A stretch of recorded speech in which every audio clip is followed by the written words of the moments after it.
Ladies and gentlemen, I think as we pack people in, there's more people coming. All the standbys are coming in. It was more than a sellout, certainly a testament to the evening's events for the 25th anniversary of the Commodore 64. I'm John Toole. I'm the Executive Director and CEO here. And this is a very special event for me. How many people are here for the first time, the very first time? Wow. Phenomenal. Well, welcome to you all. Thank you for coming.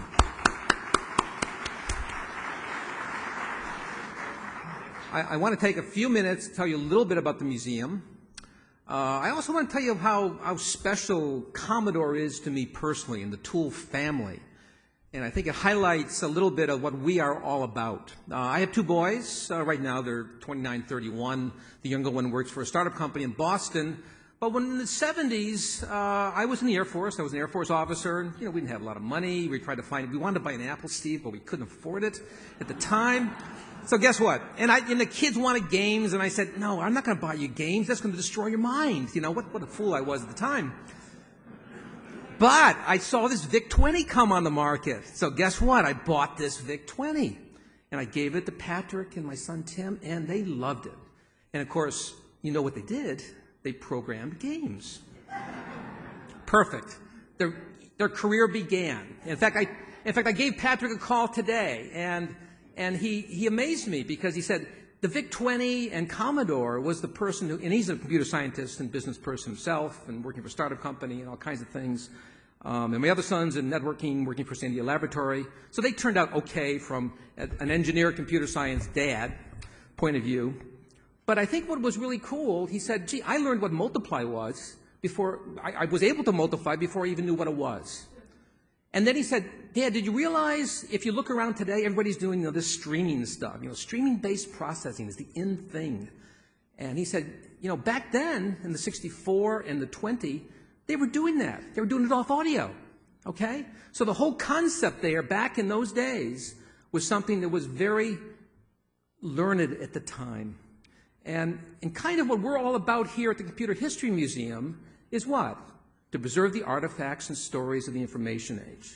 We have the artifacts. You've seen a few of those, and I know many of you haven't seen many, but there's a lot more. And you'll hear tonight about the stories of really what I consider to be a very phenomenal event and the assemblage of people that have really made it happen. And for those of you that are new to the museum, there's a few things of where we came from. We've been collecting for over 30 years, one of the few institutions in the world that is a collecting museum. We came from the Boston era. In fact, many of you think, gee, Boston is still alive. No, it's not. People like Len Schustic, our chairman of the board, who is here somewhere, Len. They got you in the back. They're very, very good. Len was the guy who had the vision to bring this stuff west, from the east with Gordon Bell and Gwen Bell. And they cooked this scheme of moving the artifacts, which they did in 1996. I joined in the year 2000, and we had about 4 employees then. We have about 50 now. We were about 600K. We're about 4.1 million now. And we have so much more to do for those of you that saw our back room. And it's really important because if you look around anymore, more museums are not collecting. They're not preserving. And we think it's really important to preserve something that is really changing people's lives in the world around us. And our collecting really has spanned 4 decades. And it's not just those hardware artifacts. It's software, ephemera, those coffee mugs, T-shirts, the things that are kind of cool to look at when you put exhibits together. Documents, personal recollections. We have a tremendous oral history program that is really making a difference. In fact, we have collected over 142 personal stories for pioneers and key individuals in the industry, and there's probably thousands more that we have to prioritize and selectively go after in a very systematic way. Restoration projects. It's fun to bring these things alive, isn't it? See the C64 working downstairs? Well, we've done a PDP-1 restoration. We've got a group that's doing a RAMAC restoration. And IBM 1401, things that will bring things alive for the general populace that come here to show your children, their grandchildren, and more maybe fundamentally learn about what it really meant to live through those times and how it can be used today and how it can be used tomorrow. A dynamic speaker series, myself excluded, of course, but this CHM Presents series put together by Karen Tucker, who is now president of the Churchill Club. Karen, where are you? And helped put this event together. There she is. Let's give Karen a round of applause.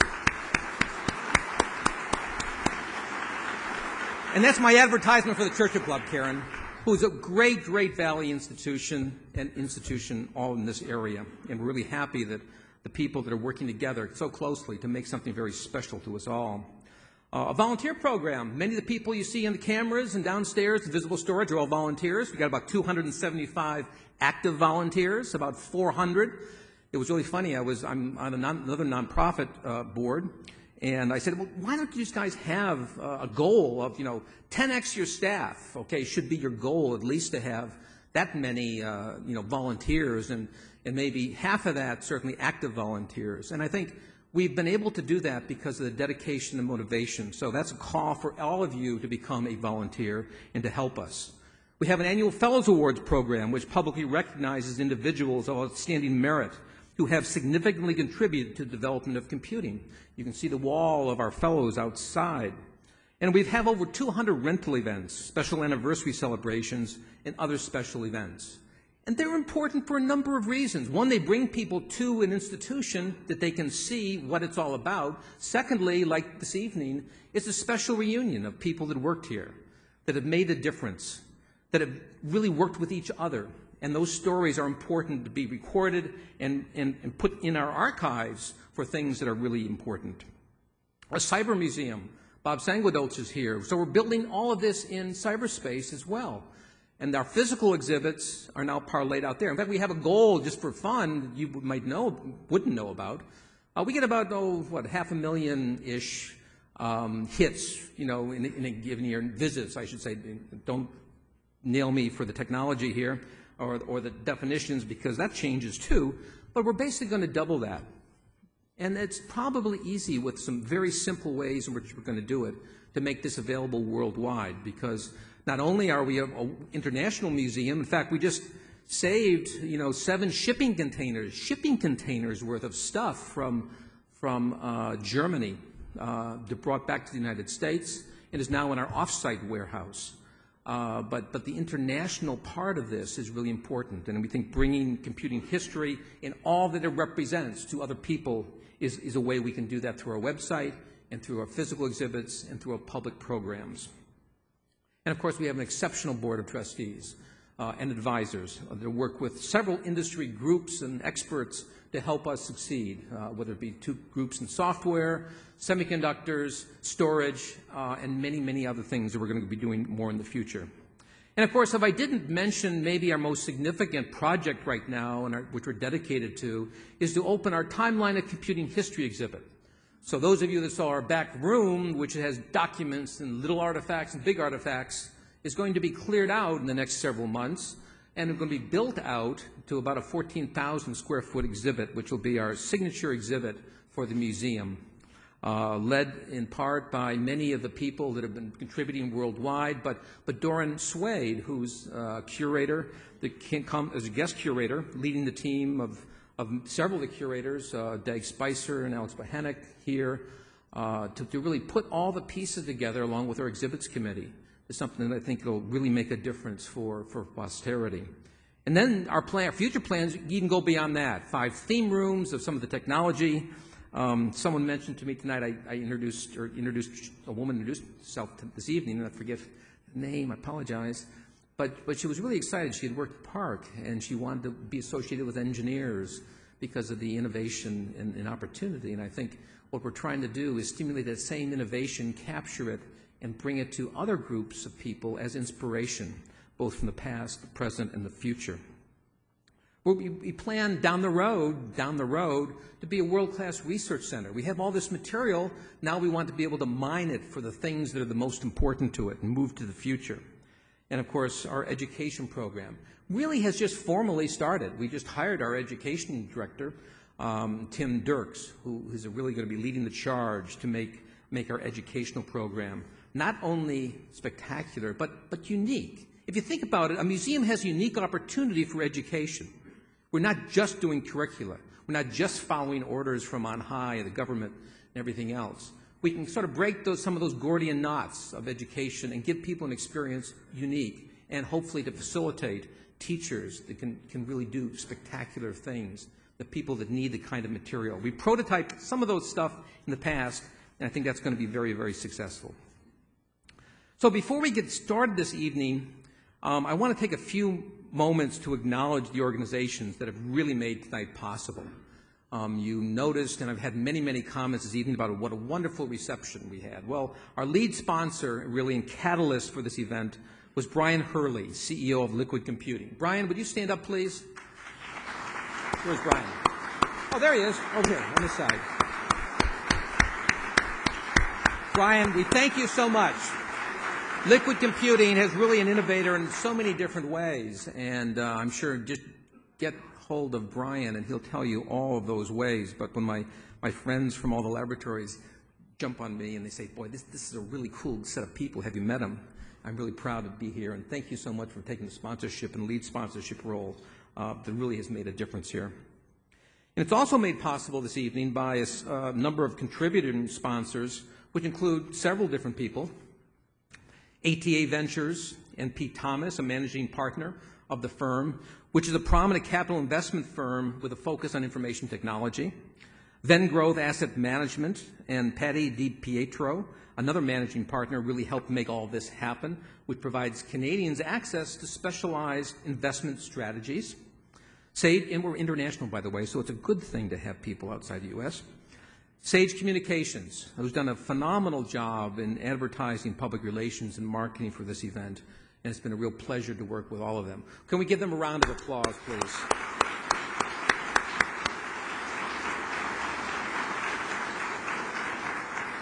Oops, I had another one here that I missed. ViewStream. Let's give round of applause to ViewStream too. So it takes a lot of different kinds of expertise to put these kind of events on, both from the creation, the execution, and what we hope you will believe in a few moments, something really special from the internal and what it means to you. So we thank all these terrific institutions for their support tonight, and we hope that they will continue to support us and work in the future for many, many more in the future. And what a program we really have tonight for you. It's really a well-deserved celebration that has spanned the purposes of time with a very strong foundation. And I want to thank each and every one of you for being part of it and particularly participating. And the only little bit of housekeeping to take care of here before we get started is if you'd please turn your cell phones or trios or smartphones off. The last time I said that to a mobile computing panel, and they said, that can't be, we're always on. And I hope you'll stick around after the program to the very end, because we have a special anniversary cake that we're going to cut. And pick up a commemorative poster on your way out, which is created by Sage Communications exclusively for this event. Now I am pleased to really turn the podium over to the main event this evening, to a noted New York Times journalist, lecturer, and author, and of course, a wonderful friend of the museum, John Markoff. John, thank you.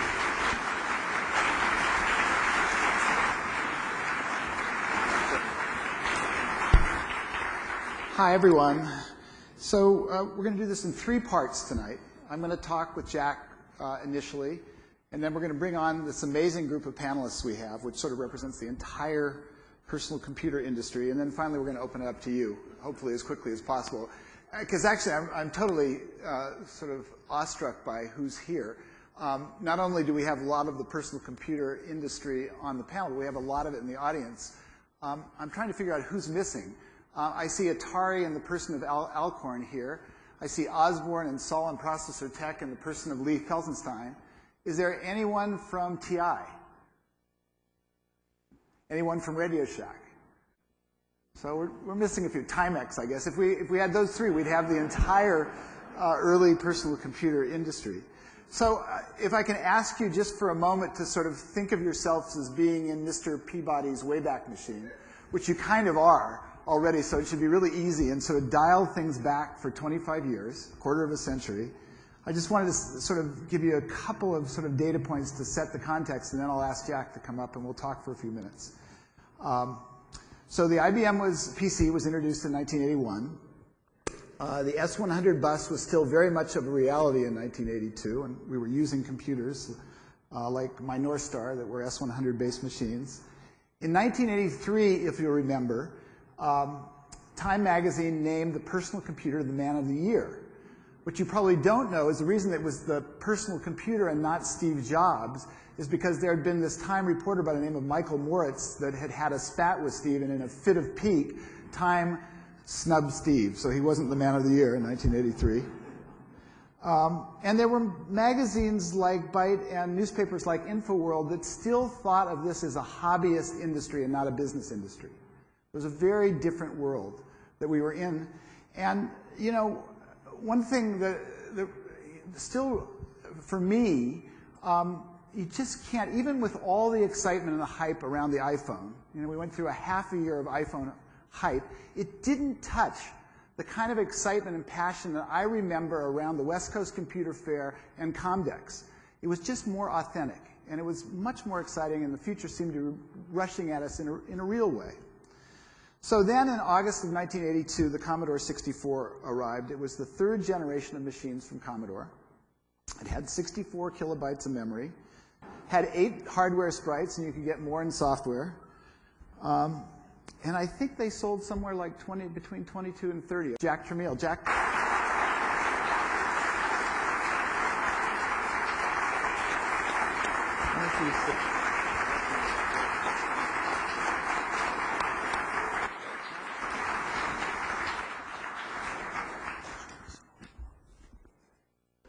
So I wanted to start with sort of a Silicon Valley question to a guy who wasn't originally a Silicon Valley guy.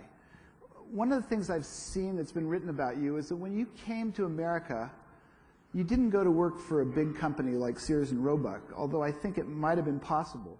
I went to work for a bigger company. Which one was that? The United States Army. Okay. So why did you join the Army when you first came to the United States? No, why? What, Why? yeah. I'm sure that most of the people here maybe know that I am a Holocaust survivor. And when I came to the United States, I definitely felt that I owe something to this country, and I believe always in paying back. And I lived in the east side of New York City the first 3 months, and I almost felt like I'm back in Poland with the smell of the herring and the onions and everything else. So I felt that it's more that I have to learn what this country is all about. And by joining the Army, serve the country, and pay back. And that's the reason why I did it.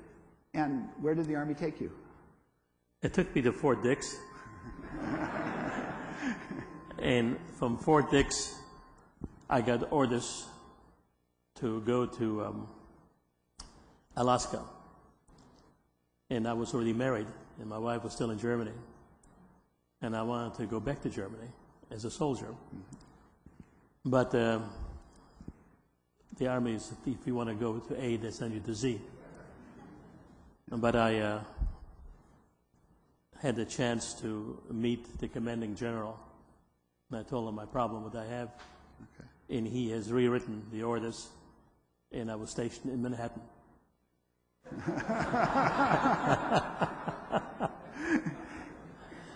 And there you were introduced to repairing typewriters in the Army, or did that come later? There I was introduced to repairing typewriters and netting machines. Okay.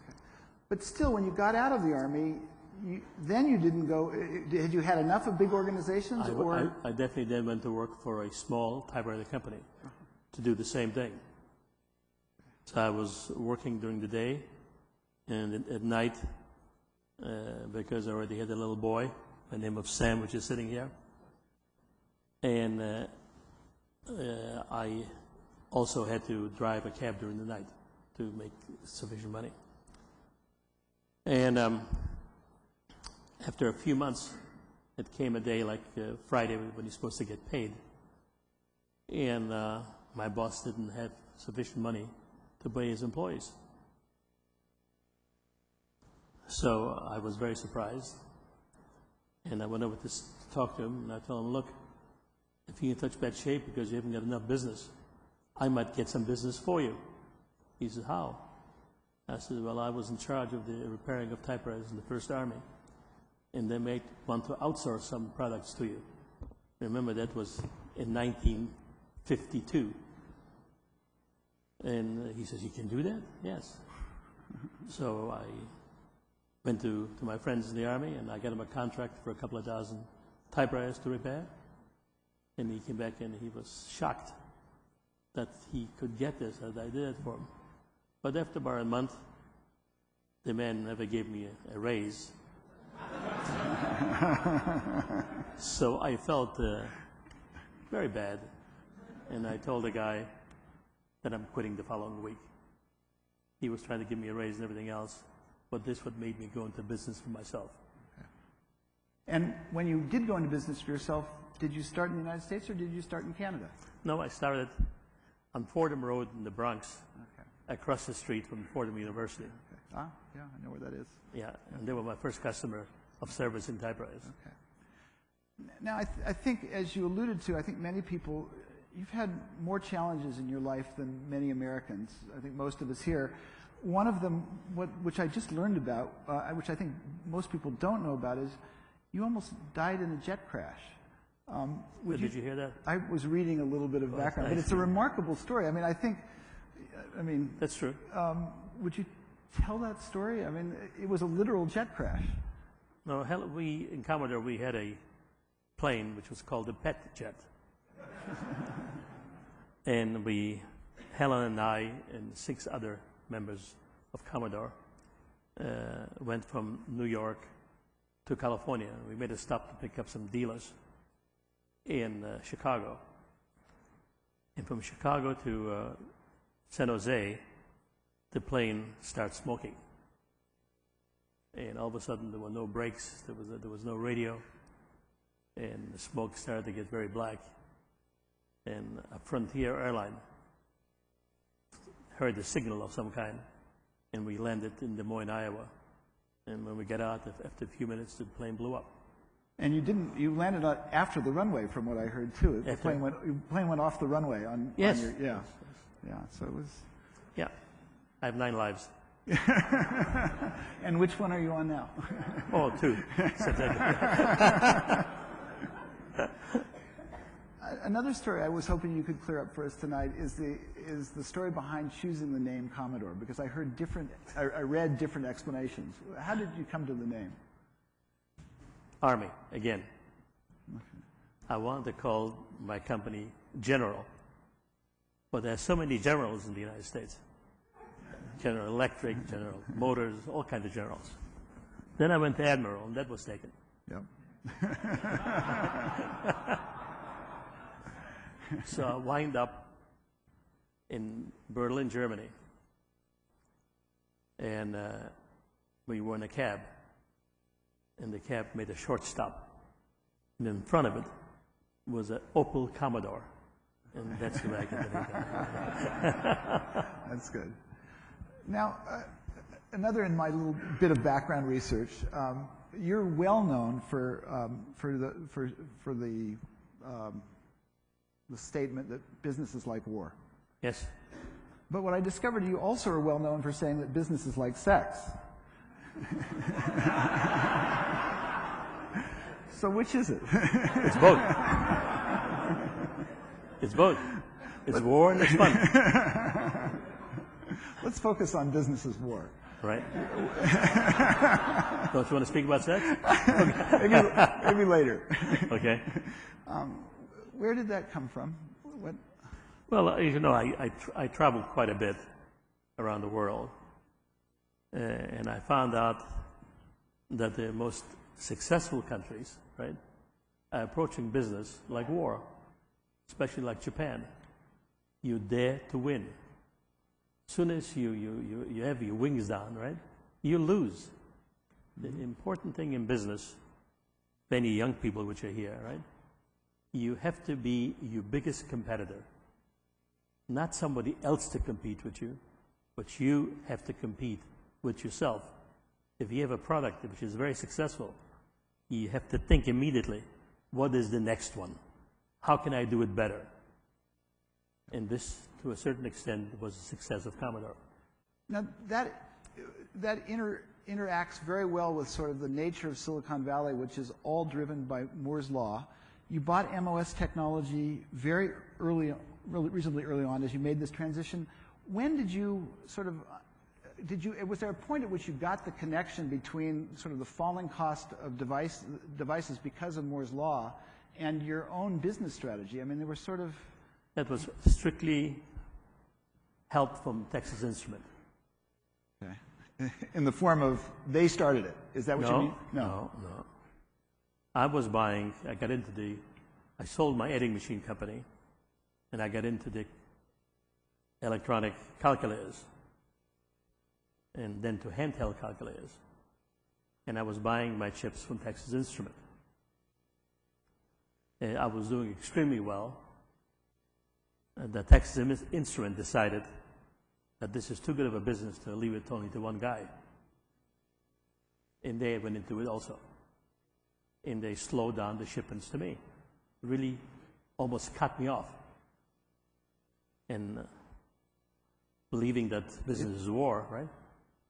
So I decided I have to find a way how I can get back and not depend on the outside and be vertically integrated. So I used to do business with a company called MOS Technology that was supplying me some chips, a very small percentage. But I called them, we met, they were in very bad financial shape.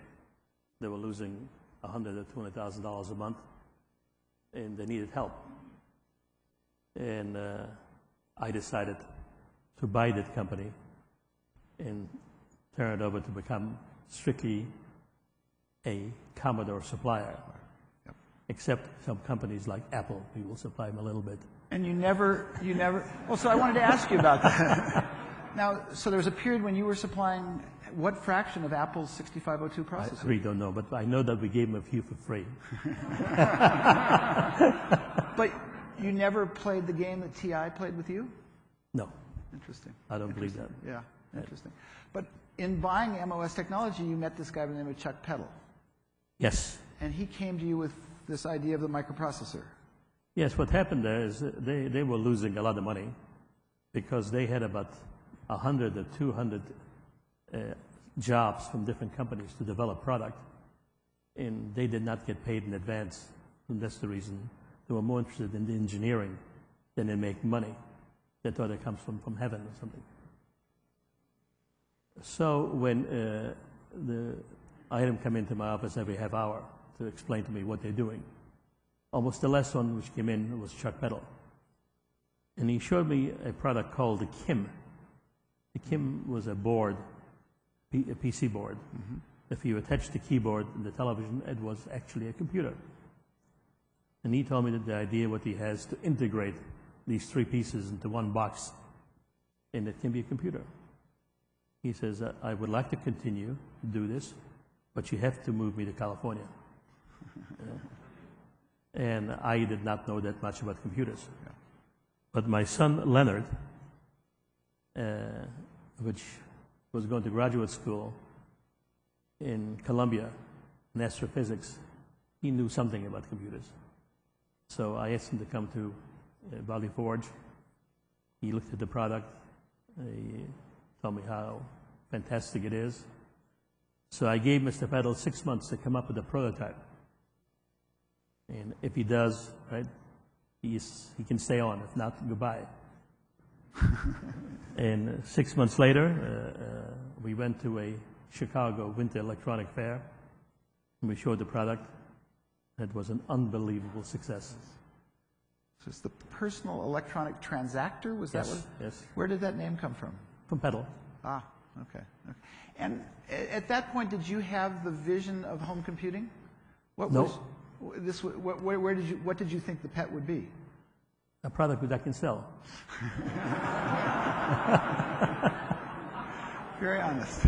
But I was not sure, how many, to who, how, and when. Uh-huh. Because it was always, even what Leonard was telling me, it's general, it's good for everybody. Yeah. So the question when we came back from Chicago was, how many of those computers should we produce? And Nobody really had the answer. So the idea was to go to Arthur D. Little, which is a research company, and if you pay them a certain amount of money, they will research and tell you what the future is. So I went there, or I called them, and they gave me a price of $5 million to do the job for me, and it will be ready in 12 months. Well, I read something about that, that IBM did give them $5 or $10 million to research if they should buy Xerox or not. And Arthur D. Little told them, no, it's a bad thing to do. So I definitely felt that this is not the right thing. So what I have done, and I came up with an idea to reach the public, and we had some ads in the Wall Street Journal and the New York Times. And after 2 weeks' time, I think it was, we had an ad that people can send in $599, and they will get the machine between a day and 120 days. How did you pick that price? I just felt that I can afford to pay for that. No, I definitely believe that if you can afford it, you should always sell a product for no more than 100% of your cost. Okay. Okay. Because if you sell it for too high, you invite competition. Yeah. If you have a decent price, competition will not try to copy you. Yeah. Now, from the success of the PET, you were on a rocket ship.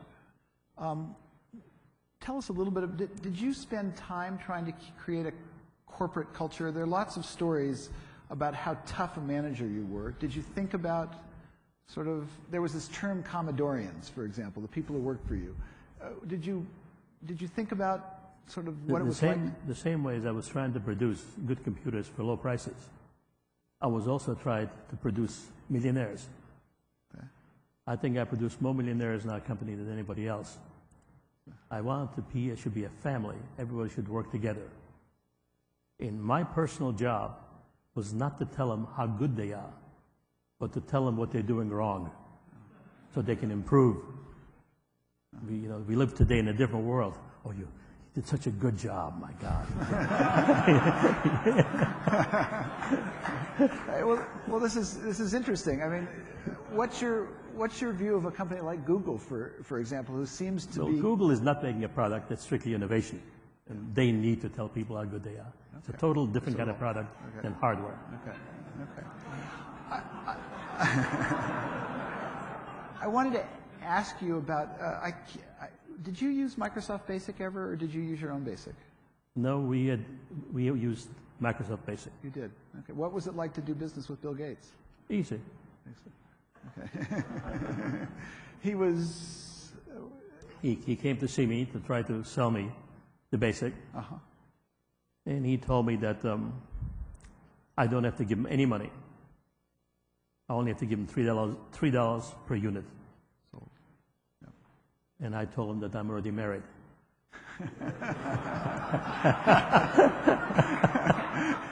So what did you settle on? And I told him that the highest price I'm willing to pay is $25,000. And about 6 weeks later, he took the $25,000. Great. And since then, he doesn't want to speak to me. When did you do it? Was that with the PET, or was that after? That was with the PET. Right, from the beginning. Yeah. So he did not make a deal with IBM yet. Yeah, this was pre-IBM. Yeah, so it was probably good money for him. Did you ever go through a period where I saw that you had sort of become aware of the importance of the electronic calculator market by visiting Japan. And I was wondering if you ever, in the period that you were at Commodore, felt threatened by the Japanese and the way the personal computer industry as a whole did. Did you ever feel like you were competing against Japan Inc.? No. If you're already competing, that's too late. Yeah. Okay. That's the reason why I was aiming to sell a computer for $199. And I know the Japanese, they cannot turn on a dime. It takes them a year or two or three to come up with a product. Uh-huh. And they plan that the product will last for a certain amount of years. So I felt that the product is low enough, and good, Japan can be even a good market, and they will not come to Japan. So I did that, and I introduced the PET in Japan. I could not deliver sufficient products to Japan. And I was selling them there for $100 or $200 more than the United States. Okay. And then after 2 years, after selling I don't know how many units per month, NEC made an announcement that they are coming out with a personal computer. The following day, our sales dropped by 99%. Really? 99%? 99%. Because we Japanese will wait till we get a Japanese computer. I see. Yeah. Now, I've also seen that you were seen as a typewriter guy. That's to mean a hardware guy, and that you sort of opposed the idea of bundling, and at a certain point that came back to hurt you. Yes. Is that something you felt you would have done different? I recognize it, yes. Okay. How would you have played it differently if you could have now? If you could do it over again now? No, that's the software was just as important or more important than the hardware. But which comes first, the chicken or the egg? Yeah. Maybe you could have bought a little company like Microsoft at that point. Apple was for sale and they offered it to me. Well, on that note, let's get everybody up here and continue the conversation. Right. Thank you very much. You're welcome. And let's see if Bill Lowe and Steve Wozniak and Adam Chivaniak could come out now, and I'll move over. No, you stay where you are. Okay, very good.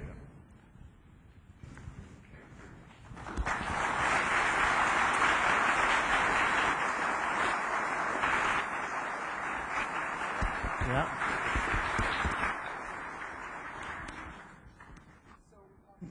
Now, of course, So, let's do it. But I wanted to ask each one of our panelists to sort of give their triangulation of their view of Commodore from where. Also, we had a press session before, and each one talked about sort of what surprised them in the personal computing era. It was interesting. Why don't we start, since Woz was first? Let's start with Woz. Yes. Well, first of all, thank you for clearing some things up. Right. I always thought it was from Commodore. But I was really scared back then, because I'm almost scared now, but I was so shy, and I could never approach the implications of a company, businessmen, and stuff like that. And I just wanted to design the neatest stuff in the world and, be one of those guys creating this crazy stuff. Steve Jobs would do more of the, business dealings. What was our relationship to Commodore was one of those. Atari was another. And so I only got little bits and pieces of the story when I got included in. And here I was, an engineer at Hewlett-Packard with a $24,000 a year salary. Steve and I had zero money, zero savings account. We didn't own our cars. We're in our young 20s. Neither one of us has had any business experience or any business schooling. So people who have companies, it's like a very scary world that you're in. And we had this hot product. We've been selling the Apple I and getting noted, and we had this Apple II that we thought was so far beyond the rest in its features, color, graphics, paddles, sound, games coming to computers, the whole deal. And it was going to be a big thing. And Steve said, "Well, why don't we try to? We got to get enough money to build 1,000 of them. There's no way we could ever get the money." So we went. The first place we went was Chuck Peddle from Commodore. He just moved out to join Commodore. Came to the garage, and he was one of only about 3 people that we showed the working Apple II prototype ever on a color screen. I typed in some programs, and they ran, and Chuck went off, and then we went down for a meeting at Commodore. We met with Andre Soussan there. Never met Jack himself, and Jack owned this company, and what's going to happen? Steve, the businessman, scared me to death. Sitting in a chair talking about what chips we used and how fast they go and what the features of the machine are, and you can type in hexadecimal, and Steve starts saying, what we want to do is offer this to you for like a few $100,000, and we'll get jobs at Commodore, and we'll get some stock, and we'll be in charge of this program. And I am so scared in my chair. How can he talk this big amount of money? A few $100,000, my salary. I've only worked on these machines sort of on my own time for a year.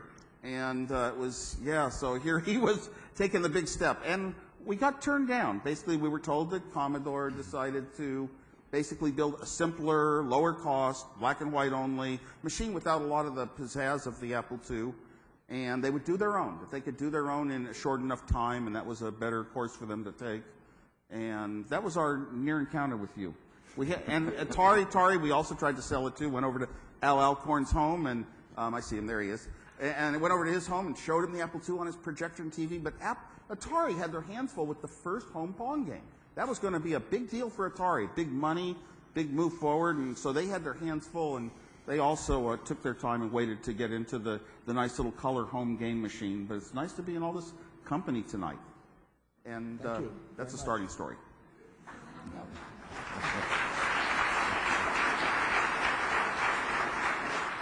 Thanks very much, Buzz. Bill Lowe was known as the father of the IBM PC. Tell us about the PC at that juncture. Was Commodore on your radar at all when you were thinking through bringing the PC to the market? Not when we were thinking about bringing it to the market. I think that at IBM, it's a different story than being in the garage with Woz and Steve. See that? We were part of a big corporation who had been fighting the Justice Department in the U.S. and fighting legal battles overseas to make sure that they didn't publish their interfaces so that other people could build the hardware or software, to make sure that nobody else got to service their product. And one of my jobs back in the middle 1970s was to decide when we were going to get into the microcomputer business. Those kinds of terms and conditions didn't really, weren't very compatible with getting into that business.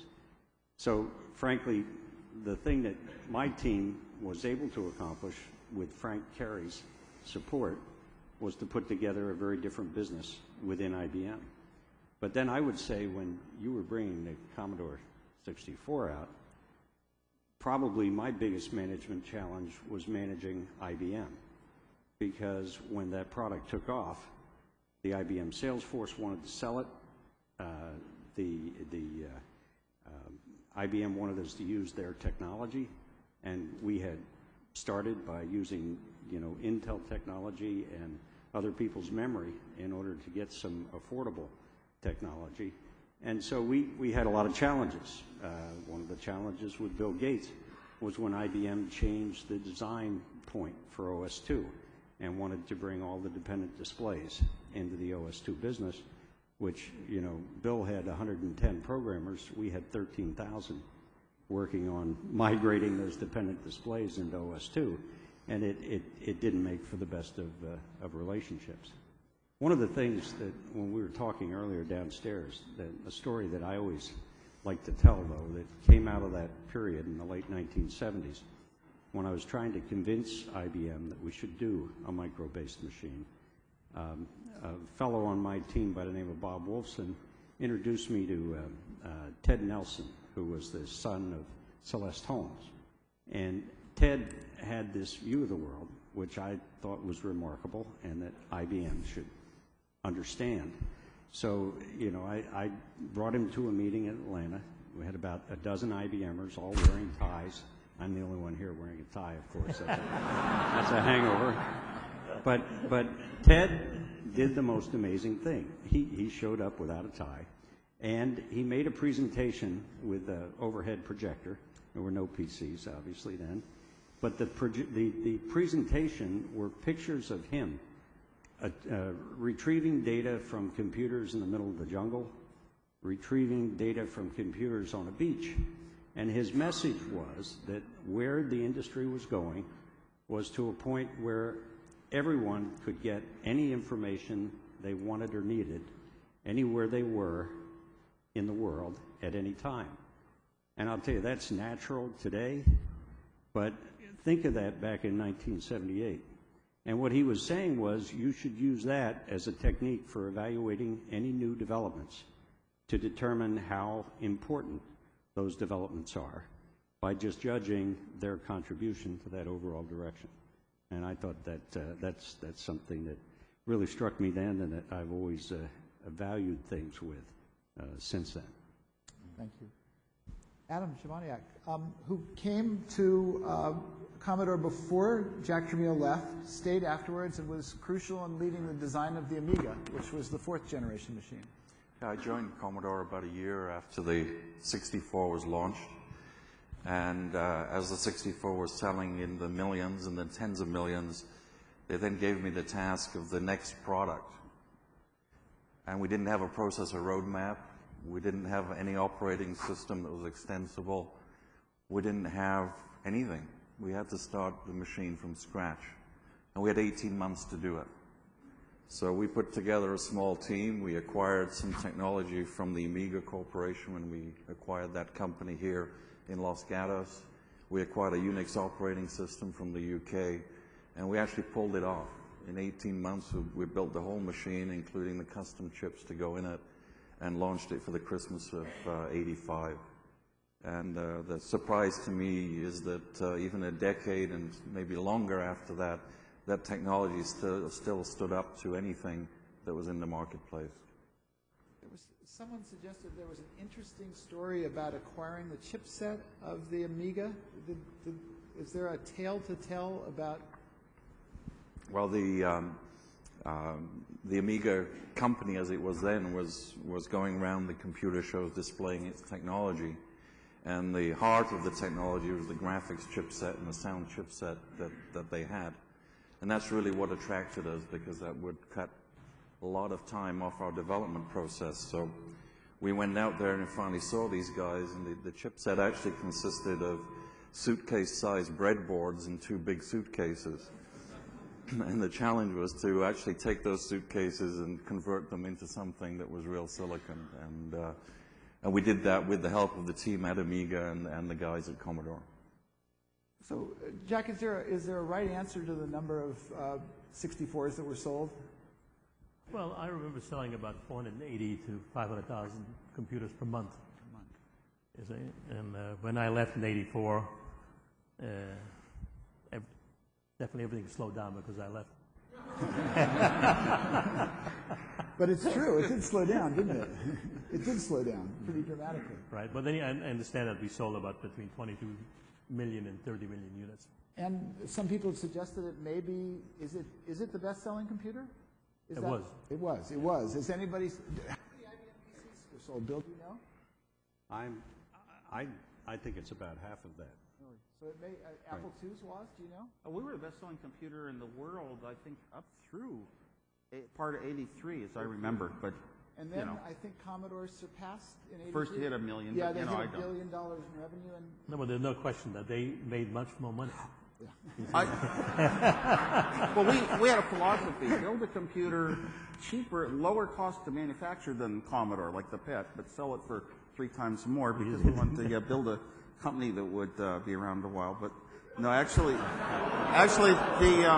the Commodore 64, I totally admire that machine and all the machines, the Amiga.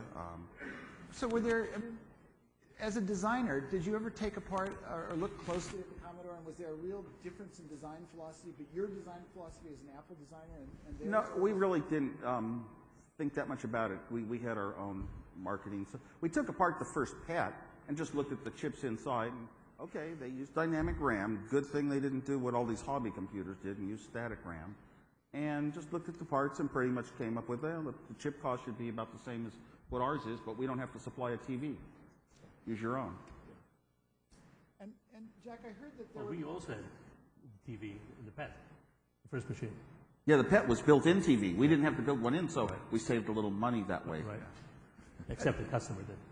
Yeah, but we had similar thinking. Keep the cost to the user down.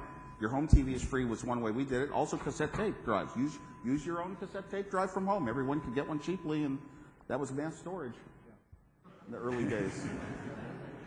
Jack, there was also, I heard that you guys considered using CP/M in the 64 and then discarded that idea.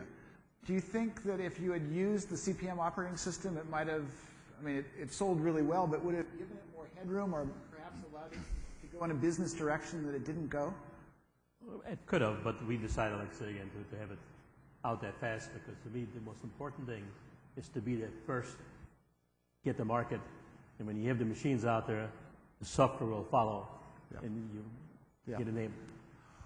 Were you planning on going in a business direction? You had these machines besides the Amiga that were in the works before you left. Did you have? No, the Amiga was not in the works before I left. You know, it's tough to talk about operating systems because the starting machines didn't really even have a floppy disk yet. You know, about a year later, the Apple II being expandable, we could add one, and it was very difficult for Commodore. I think it was our president, Mike Scott, who always boasts about how they had one single source part, and he tied it up worldwide. So they delayed them a half a year or something on getting their floppy disk done. When I left Commodore, it was war. I believe in 1984. And I took Helen, my wife, on a trip around the world. And I was interrupted in Sri Lanka, in Colombo, and by a fellow by the name of Steve Ross, which was the chairman of Time Warner, at the time, the owners of Atari. And he asked me, please, you're the only person which can help me to get out of this mess. And MOS was losing $100,000 or $200,000. He was losing $1 million or $2 million a day. Yeah. And I cut my trip short. I came back a month later, and I made a deal with Steve of taking over Atari. At that time, Atari was funding the Amiga chip. So all of a sudden, I was in control of the Amiga chip, not Commodore. Now, I've always wanted to ask you, I mean, you'd had this bad situation with Irving Gould, who had been the chairman. Was revenge one of your motivations? Did this give you an... No, see, this is where I lost my killer instinct, you know. Instead of go get the revenge, I just told him to pay what the cost was and some profit, and I gave him the chips. Interesting. Yeah, we wouldn't consider it revenge. We would consider it a prank. Right. So, Bill, what was the timing of the PC Junior? I mean, I know you weren't the PC Junior person, but how did that play out versus Commodore 64? Did that unwind the PC Junior? I don't believe it. I think the PC Junior unwound itself, if frankly.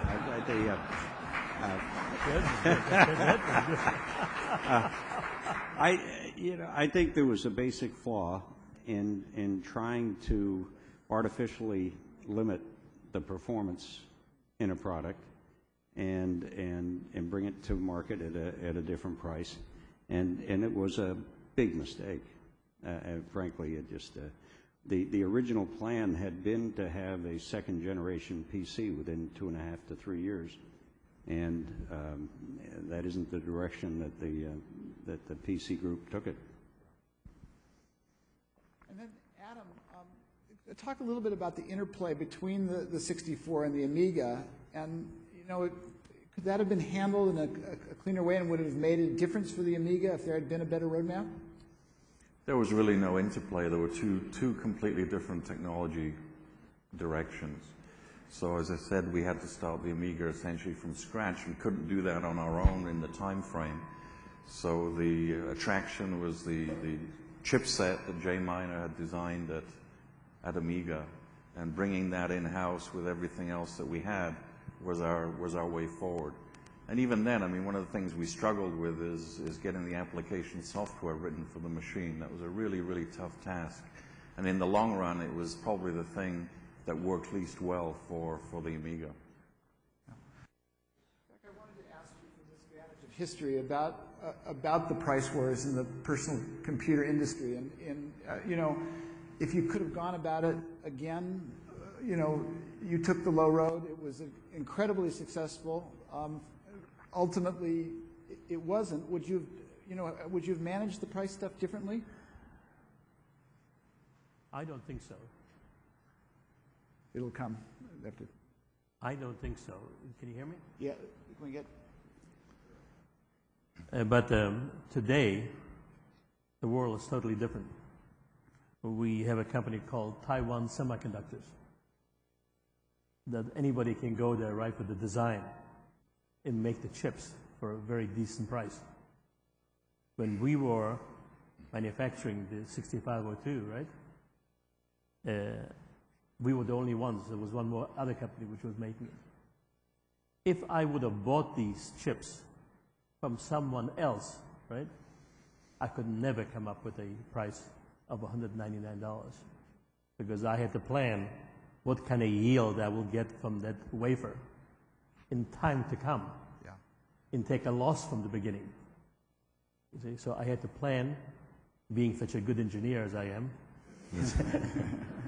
and knowing that the product is going to be able to give us the following yield, and because the more you produce, the better, faster you get the yield, and that's exactly the way it worked out. So without MOS technology, Commodore wouldn't be as successful as it was. So it was about vertical integration. Right. You know, I'd like to open it up to the audience. I wonder, Al, if you'd like to say anything, Al Alcorn, if you'd like to say anything about your view of Commodore from that period. Would you stand up and say a couple things? Al Alcorn was one of the founders of Atari.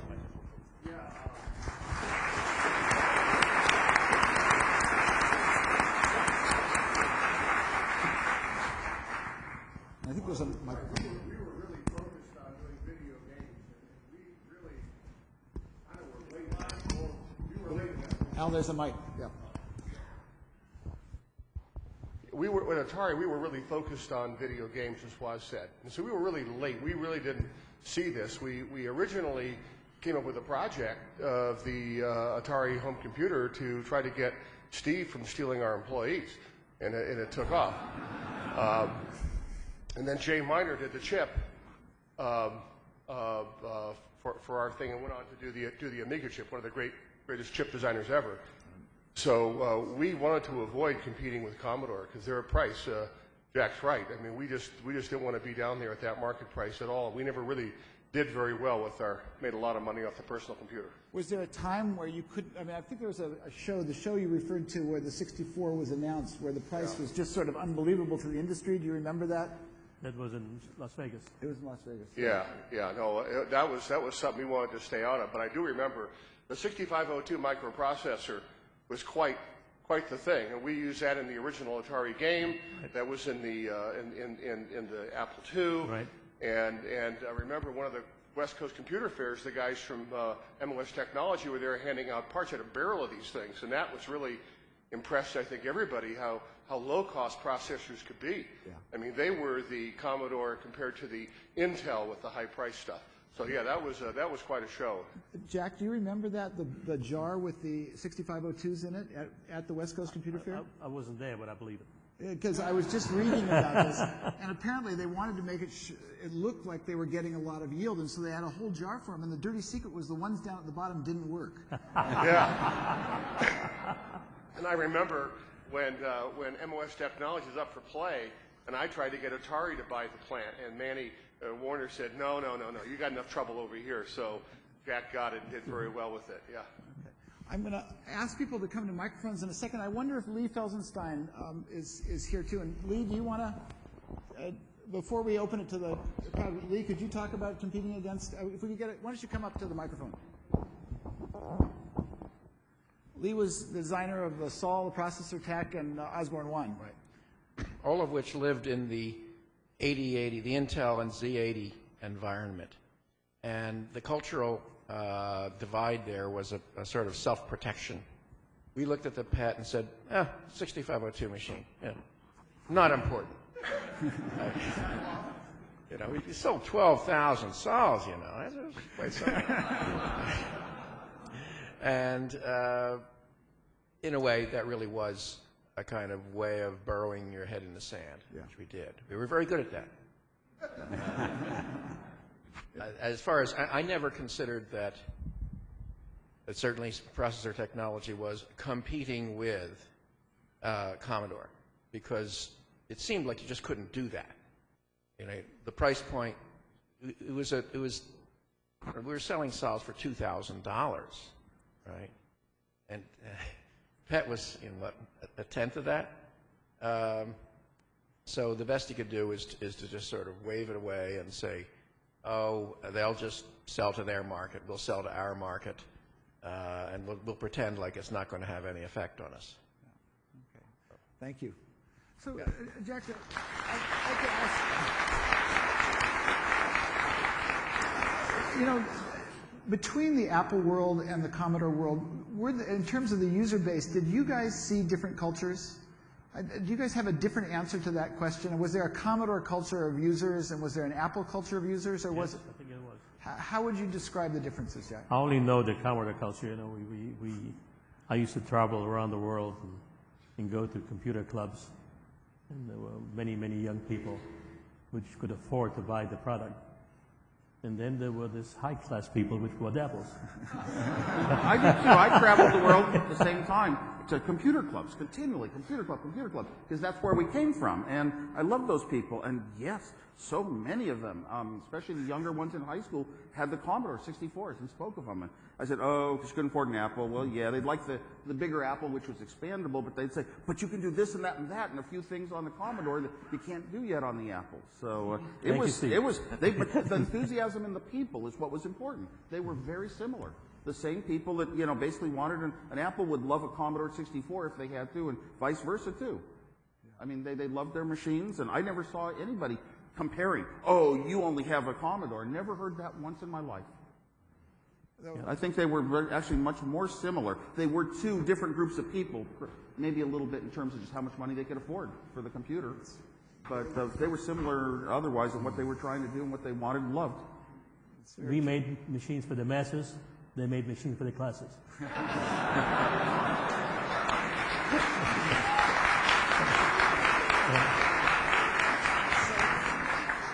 To drive that point home, I had a lunch with an early Apple software designer, a guy named Paul Mercer today, who's now at Palm.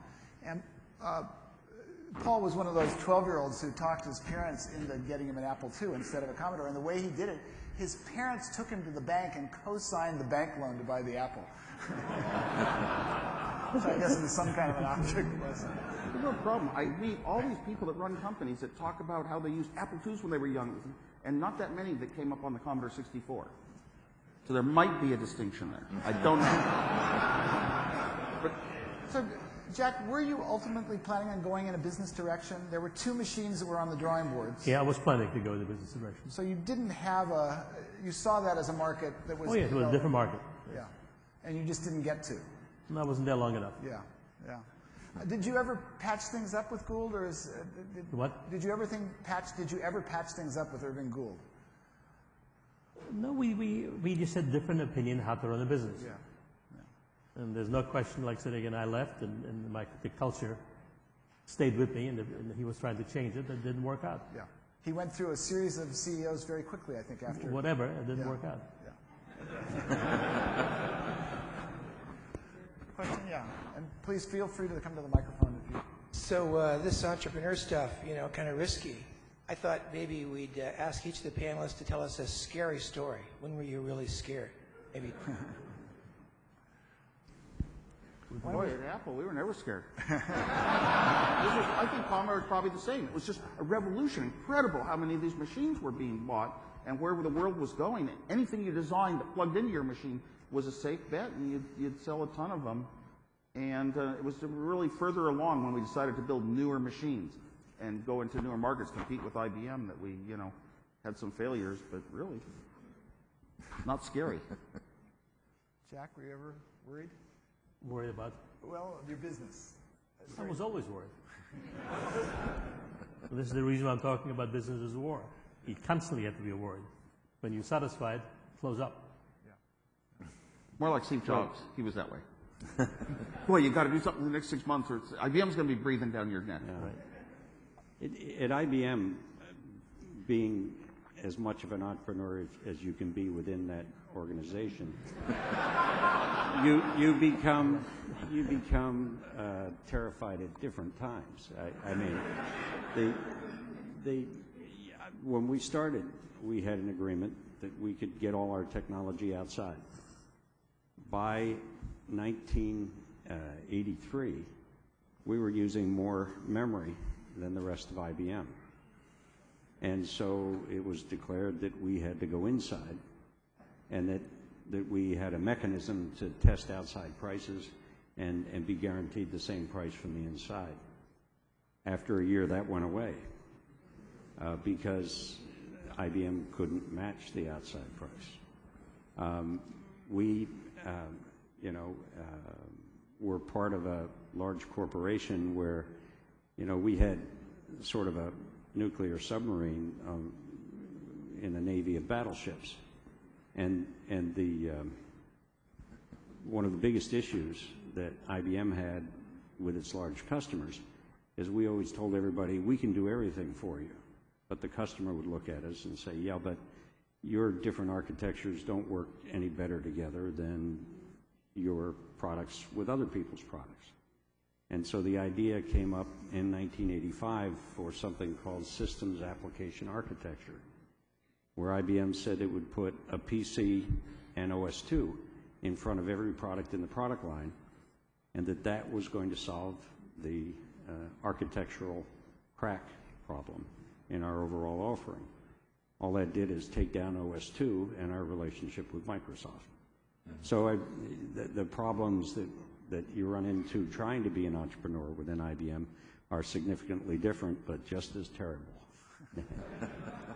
Adam is a designer. Well, there were lots of tense moments I can remember in 18 months, but the one that sticks most in my mind is that in the early days, part of what we acquired was an operating system, and the progress was not good, and I didn't think we were going to be able to make it on the time that we thought. So I went to see the person writing the operating system. So we flew out, went to see this guy in his home where he was writing the software on a bunch of early Sun workstations.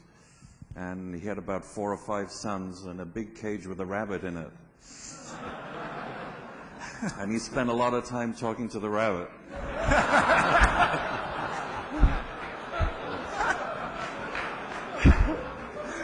I knew I had a problem. That's great. Hi, Joe Bardwell here, and what a great collection of insight.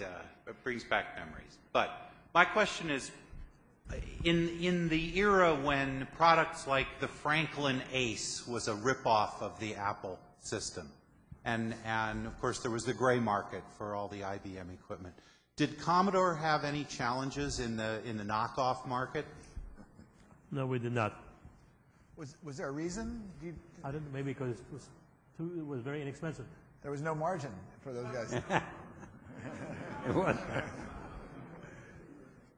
Very interesting, because I never knew of any, so I wondered. There was no knockoffs. Very interesting. Although it did get reverse engineered. Hi, going back for a second to the emotional connection and the cultural connection, Jack, you went over to Atari, and all of a sudden, almost overnight seemingly, you have the company that you built in your crosshairs. How did that feel emotionally to you? It didn't feel good. Yeah, I can imagine. You see, but I felt that if I cannot do it my way, right, then I have to leave. You have to leave, right? Did you perhaps intend at some point not to completely destroy the company you built via competition, but maybe put them in a vulnerable position where you could come back, maybe acquire them? Or? My aim, and I won, was to destroy Atari. Yeah.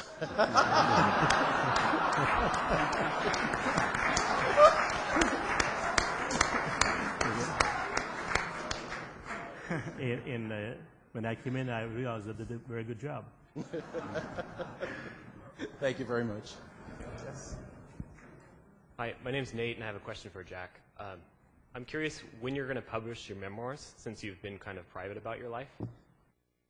Well, I'm not dead yet. And any other stories about Irving Gould? Any other stories about Irving Gould? No, like saying when we split, I had my job to try to build a new computer company called Atari, and I found it very, very hard because the people were game oriented, and I had a very, very tough time. And we didn't talk at all. question there. Hello, I'm the founder of MontessoriSoftware.com, and I heard you all address what your lowest moments were and when you were scared. And I know that to have a successful product, you have to have a good product. You have to know the right people. People have to like you. It has to be the right timing. But I would like to know, what role do you believe that dumbass luck plays in being successful? What role does luck play in success, in product design, in business? Anybody? Well, I guess if I could have do success or luck, I'd take the luck. Sounds a lot easier. Actually, you know, because I look at the stuff I was working on, building these products. At that point in time, I was going to build some great products, and the fact that they were going to be worth so much and change the world and start companies, that just was sort of lucky. The timing was there. It would have happened anyway. Did you feel it was your destiny, or do you feel you were just lucky? Well, I just feel my whole life had kind of gone in this direction, right to that exact thing once I was able to do it. So then the fact that it was worth a lot then was luck. I think that if it hadn't been worth a lot, I would have done it anyway. Some point in time, someone else would have done it and kicked off companies like Apple. It would have happened. Just so my interpretation of what you said is that it was the most fulfilling. Well, like Einstein says, luck prefers the prepared mind, or whatever. Pardon? Luck prefers the prepared mind. What is it?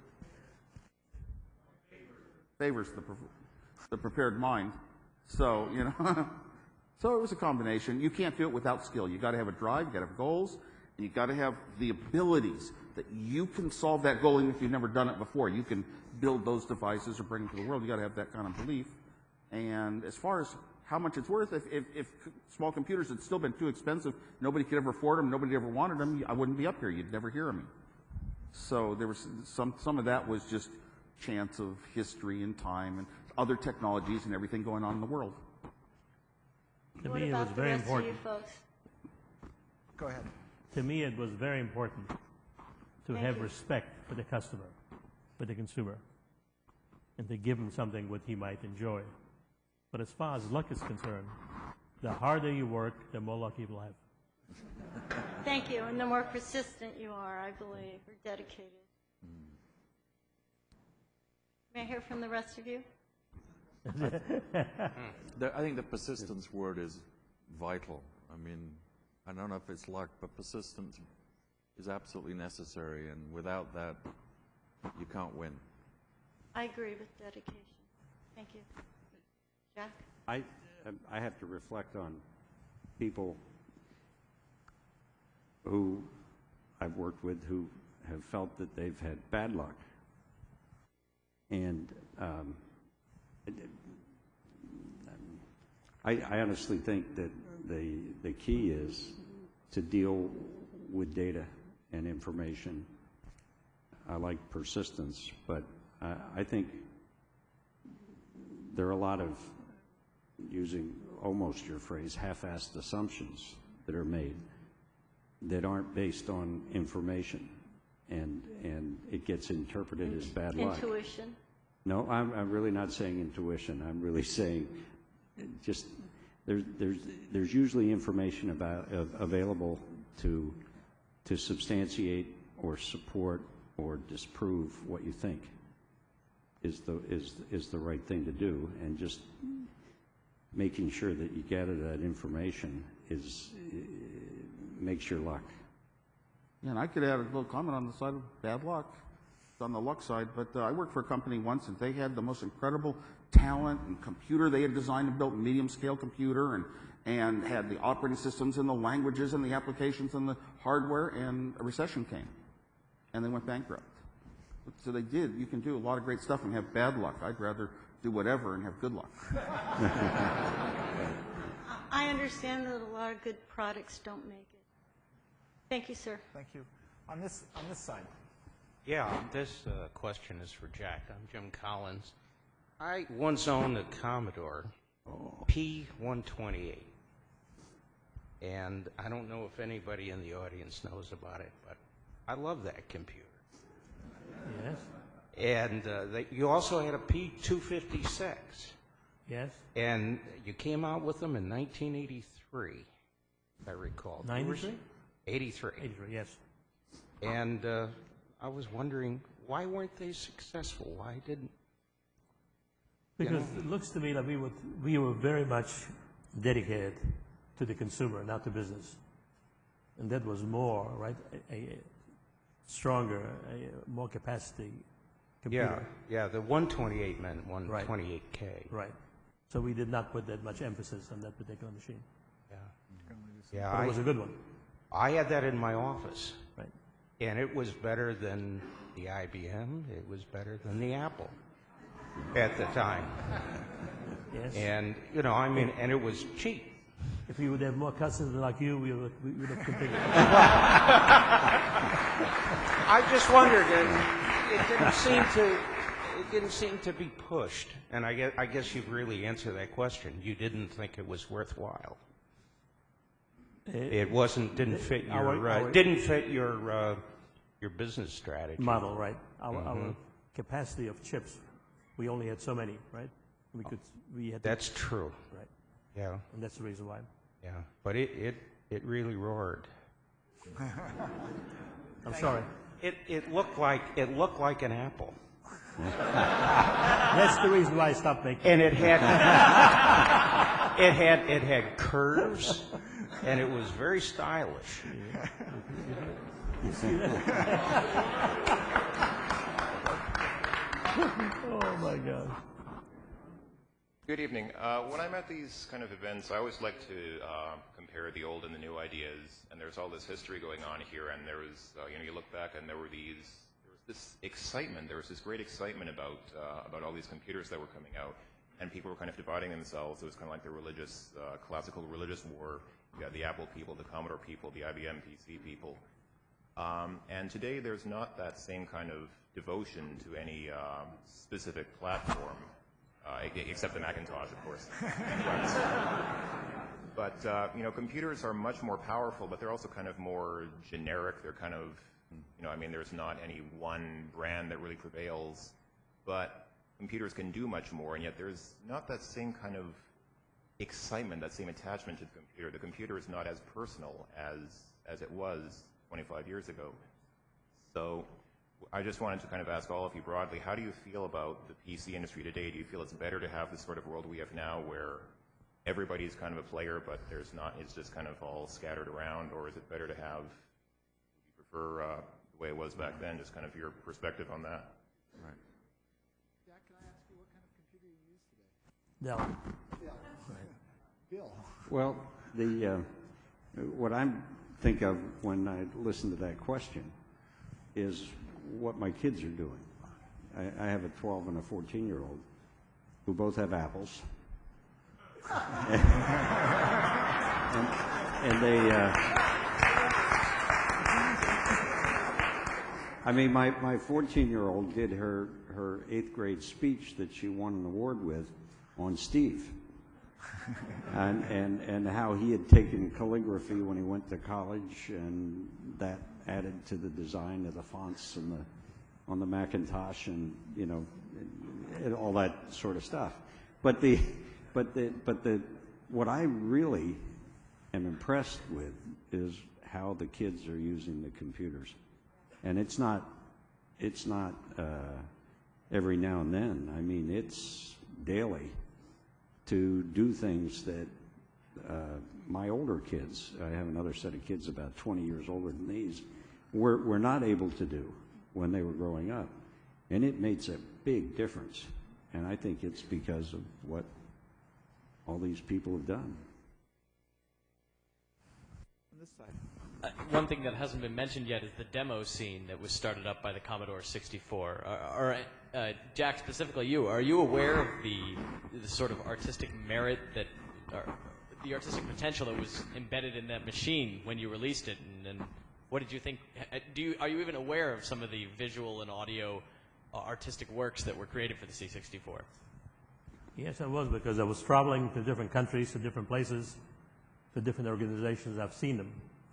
And people came over to me at shows and told me how successful they are and what happened. And I was very proud of it. Thank you. This side.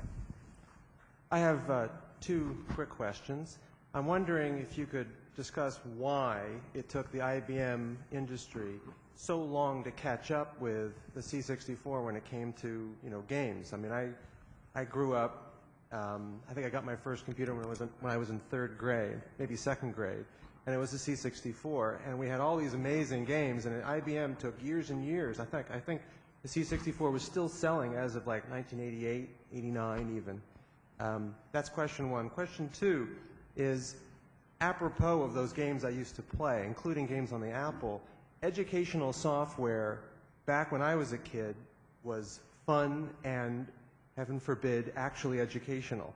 And I'm finding nowadays, I don't want to sound like an old man, but it seems like the games of today tend to be just, two people, shooting at each other. And then it seems as if back in the day, Commodore actually made a great amount of money, or at least the software industry made a great deal of money on games that were very inventive and a lot of fun, and they actually taught you something. And it seems like that economy has kind of dried up quite a bit.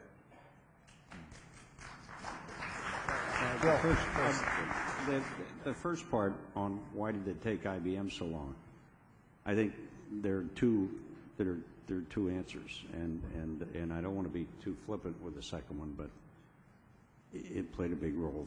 The first is that we were focused on different types of applications. We weren't really focused on the gaming industry back then. The second is that I wasn't, again, trying to be too flippant when I said, when we got to the 1984, 85, 86 time frame, the IBM that taught the elephant how to dance was taking it down to a waltz because it had become too important, and it had to be. It was being overtaken. I mean, Frank Carrier wasn't there protecting it anymore, and to keep it alive and vibrant, you had to play with the big boys, and it was a lot of energy. I have a small startup that I work with today, and we're focused on making that company successful every day. We're not focused on making our parent successful every day. Yeah. And it does really have a different result. So I'm told it's 8:30, so I'm going to take two more questions. So we'll go this side and then this side, and then informally we'll be able to talk after that. So go ahead. On the educational one. Oh, I'm sorry. Waz, go ahead before you. Yeah. Turns out that in the past, computers were kind of precious and special at certain points in our history, and just to be able to use a computer made you feel like I'm doing something new and advanced, and therefore your attention on the educational software and the fun it brought you was greater, and it's hard to keep duplicating that year after year, decade after decade, and get the excitement. Well, of course, every time we made the computer seem more like a person, the students paid more attention and were more attracted to it. Wow, things move on the screen. The animation is better, they'll watch it more. The sound sounds like a real person talking. Plug a graphics card in. They developed one in the Houston school system in early years for Apples. And it spoke, and it sounded like a real human voice, and it let you have graphics moving on the screen. That attracted the kids, but eventually you get used to that level. And we've gotten to the point of about as realistic as we can make a two-dimensional screen. And it's still not like a real person teacher that's looking at you, watching your facial expression, commenting on it, knowing when it should change the subject, knowing when it should ask a question about your family, make a kind of joke, know what kind of joke you'd like. So right now we're kind of stymied because we've reached the limits, and artificial intelligence sort of doesn't make the computer like a person. It's not up to that high a level yet. Thank you. Question here.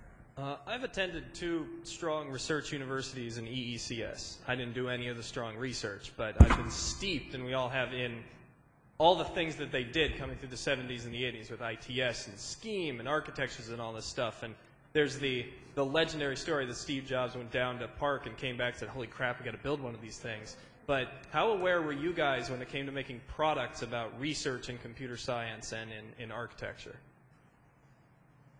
Well, at Apple, we hired a lot of the finest people, engineers out of college, out of industry, and they brought a lot of their know-how in these areas into us.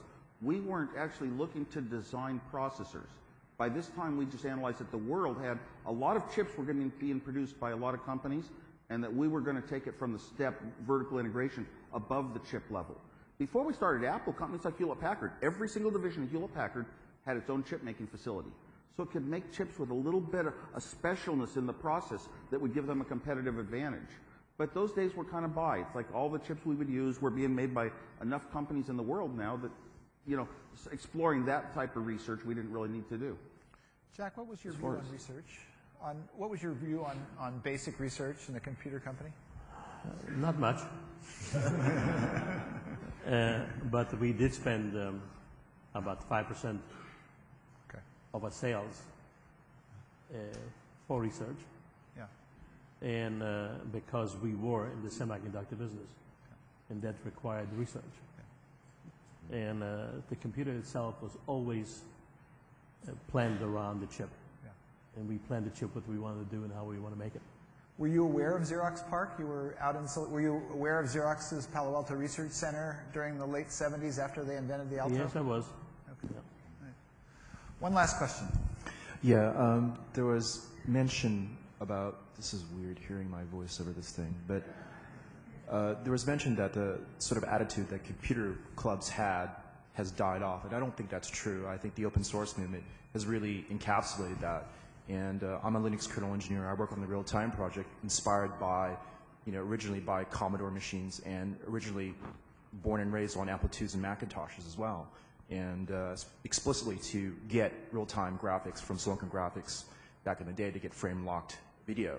And I want to ask, what do you folks collectively think that the current attitude of open source at this particular state, what's going to happen to that? What do you find interesting? And what do you see of that coming out that has some kind of parallel to what you saw back in the 70s with the Computer Club? And what do you see the immediate future of? And what do you think of it? What's your attitude of it in general? Well, the brightest, most creative, most innovative people are all going, open source. The ones that you look at, they're the ones that are going to be doing things different in the future. But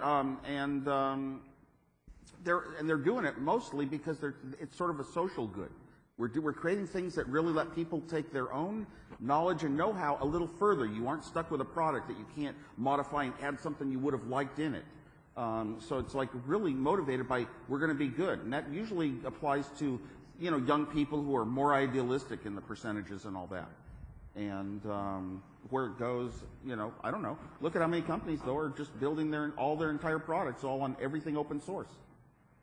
So it's had a huge influence on us. It's took a lot of work, people working very hard, even some very strange people, but it's really brought open source into an area of acceptability, I'm sure, even in places like IBM, maybe.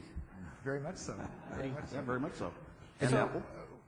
We're coming up on Maybe not fully. Eddie, can I get some further comments from the other members? Yeah, I think computing has become very evolutionary over the last 5 to 10 years. Processors are a bit faster, there's more memory. But this computing paradigm is completely parallel to another paradigm, which is the communications paradigm. And those two things haven't merged. And I think the big opportunity in the next 5 to 10 years is bringing those two things together and seeing what that's going to do to innovation in no longer the computing domain, but in the combined computing and communications domain. Anybody else? Well, I know I talked to Nicholas Negroponte, and he basically was offered Apple's operating system for free and turned it down. He wanted to keep the OLPC, one laptop per child, open source, so that the recipients of it aren't trapped. And I really appreciate that. That's a really good thing, and he deserves a Nobel Prize.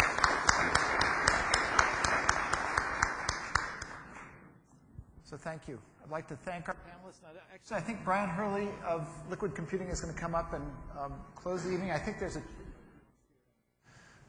thank our panelists for the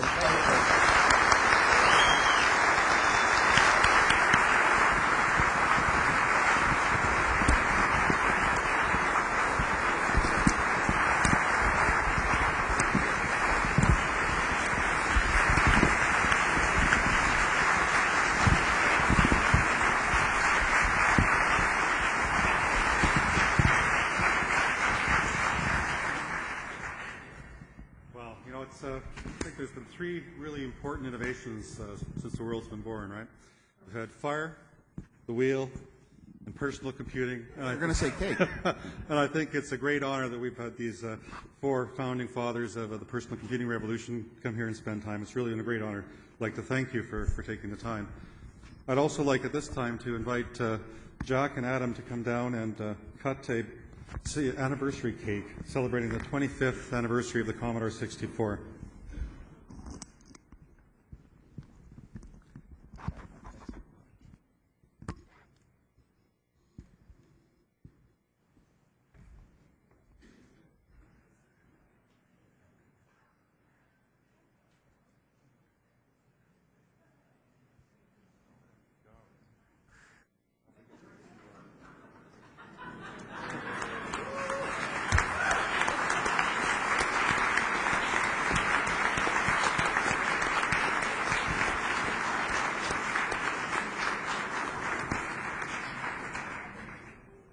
I'd like to thank everybody for coming, and we do have some commemorative posters out on your way out if you'd like to pick one up. Thank you for taking the time.